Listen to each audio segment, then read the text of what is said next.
माझी मदत करा प्लीज. MBA स्टुडंट बोलायचं असतं का ॲन MBA स्टुडंट बोलायचं असतं? युनिव्हर्सिटी बरोबर आहे का ॲन युनिव्हर्सिटी बरोबर आहे? नेमकं काय वापरायचं, का ॲन?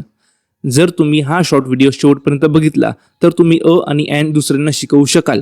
कारण या शॉर्ट व्हिडिओमध्ये मी अर्धा एक तासाचं जे प्रॉपर लेक्चर असतं ना त्याचा पूर्ण सार तुम्हाला दिलेला आहे. तर शेवटपर्यंत नक्की बघा. हे बघा, सर्वात आधी तुम्हाला ह्या 5 गोष्टी माहिती असल्या पाहिजेत. आता मला वाटतं की एक वचन आणि अनेक वचन तुमच्यापैकी सगळ्यांनाच माहिती असेल. सो आपण डायरेक्ट आणि ॲनच्या अर्थाकडे जाऊ. आणि ॲनचा अर्थ होतो एक. जसं कॅट म्हणजे एक कॅट, पेन म्हणजे एक पेन, ॲन आईस्क्रीम म्हणजे एक आईस्क्रीम, ॲन ॲपल म्हणजे एक ॲपल. तर यावरून तुम्हाला एक गोष्ट अजून समजली पाहिजे का आणि ॲनचा अर्थ एक होतो. म्हणजेच आपण आणि ॲन एक वचन सोबत वापरू, अनेक वचन सोबत नाही वापरणार. आणि काउंटेबल नाउन्स म्हणजे असे नाउन्स ज्यांना आपण 1, 2, 3 असं करून मोजू शकतो. जसं student, car, movie, glass of water. आता या सर्वांना आपण 1, 2, 3 असं करून मोजू शकतो. म्हणून हे झाले काउंटेबल नाउन्स. आणि आता हे नाउन्स बघा, या नाउन्सला आपण 1, 2, 3 असं करून मोजू शकतो का? जसं 1 वॉटर, 2 वॉटर, 3 वॉटर तर नाही मोजू शकत.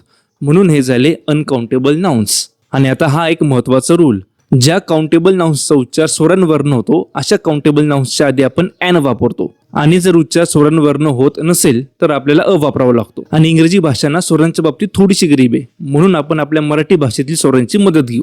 सो हे आहेत आपल्या मराठी भाषेतील स्वर. जर यांच्या वर्ण उच्चार असला तर ॲन वापरायचा, नाही तर वापरायचा. एवढा सोपा खेळ हा. चला आपण ट्राय करून बघू. पहिलं नाऊन आहे ॲपल. आता याचा उच्चार वर्ण होतोय, म्हणजेच स्वरांवर्ण होतोय, म्हणून आपण ॲपलच्या आधी ॲन वापरू. An apple. कॅट. आता कॅटचा उच्चार क वर्ण होतोय, जो की स्वर नाहीये, स्वरांवर्ण उच्चार नाहीये, म्हणून आपण इथे वापरू. कॅट. युनिव्हर्सिटीचा उच्चार य वर्ण होतोय, जो की स्वर नाहीये, म्हणून आपण युनिव्हर्सिटीच्या आधी सुद्धा वापरू. युनिव्हर्सिटी. अम्ब्रेला. अम्ब्रेलाचा उच्चार वर्ण होतोय, जो की एक स्वर आहे, म्हणून आपण अम्ब्रेलाच्या आधी ॲन वापरू. जसं ॲन अम्ब्रेला. आता तुम्ही ते बघताय का, युनिव्हर्सिटी आणि अम्ब्रेला दोघांचे स्पेलिंग यू वर्ण सुरू होतोय, पण एकाच्या आधी आलेला आहे आणि एकाच्या आधी ॲन आलाय. आणि आता याचं कारण तुम्हाला माहिती आहे. आता इथून पुढे तुम्ही सुद्धा ट्राय करा बरं का. MBA स्टुडंट याच्या आधी काय येईल, का an?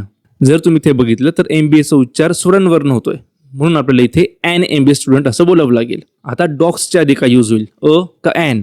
And the answer is इथे काहीच यूज नाही होणार, कारण डॉग्स हे अनेक वचन आहे आणि आपण सुरुवातीलाच बघितलंय का आणि ॲन एक वचन सोबत आपल्याला वापरायचं आहे, अनेक वचन सोबत नाही. आता मिल्कच्या आधी काय यूज होईल, का ॲन? अगेन इथे सुद्धा काहीच यूज होणार नाही, कारण मिल्क हे अनकाउंटेबल नाऊन आहे. मिल्कला आपण 1 मिल्क, 2 मिल्क, 3 मिल्क असं नाही मोजू शकत, म्हणून याच्या आधी आपण आणि ॲन नाही लावू शकत. ट्रस्ट मी, अँड द हे इंग्रजी मधल्या सगळ्यात टफ टॉपिक्स पैकी एक आहेत, जे टीचर्स 5-10 वर्षापासून इंग्रजी शिकवत आहेत ते सुद्धा यांच्यामध्ये चुका करतात. मी ते व्हिडिओ सुद्धा प्ले करू शकतो, पण सध्या कोणती कंट्रोवर्सी नकोय. सो पॉइंट इज का तुम्ही याची प्रॅक्टिस करा, आणि त्यासाठी मी तुम्हाला ही टेस्ट देतोय. यांचे जर तुम्हाला आन्सर पाहिजे असतील एक्सप्लेनेशन सह तर मला कॉमेंट्स मध्ये सांगा, मी तुम्हाला आन्सर सेंड करेल. व्हॉट्सअप चॅनलवरती ऑलरेडी मी आन्सर दिलेले आहेत. असंच डिटेलमध्ये शिकण्यासाठी या चॅनलला नक्की फॉलो करा. थँक्यू.